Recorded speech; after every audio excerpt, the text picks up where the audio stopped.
How might prior drug charges affect a potential EB-5 investor's admissibility?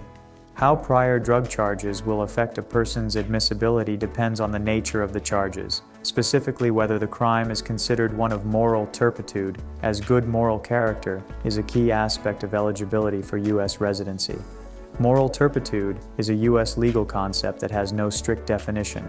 Whether an act is considered a crime of moral turpitude hinges on whether the act was committed recklessly or with evil intent or with guilty knowledge, and whether it can be considered, according to the courts, as conduct that is considered contrary to community standards of justice, honesty, or good morals. For example, the possession of a small amount of marijuana for personal use would be less likely to be viewed as a crime of moral turpitude than the possession of 100 kilograms of cocaine or the sale of even 1 gram of cocaine. Drug trafficking and distribution are generally viewed as crimes of moral turpitude. Additionally, an applicant may be denied an EB-5 visa or any other U.S. visa, even if immigration authorities only suspect the person of trafficking and the person has never been arrested for or convicted of this offense.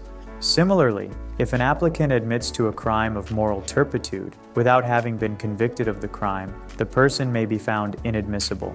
Because of the lack of clear guidelines on what can be considered a crime of moral turpitude that would disqualify someone from immigrating to the United States, a potential EB-5 investor with prior drug charges should consult an immigration attorney, preferably one with criminal law experience, who will be able to provide specific counsel upon reviewing the arrest report and the outcome of the case.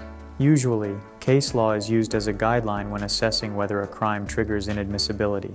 Case law shows how the courts interpret specific situations, or what constitutes community standards of justice that have not been clearly defined in law.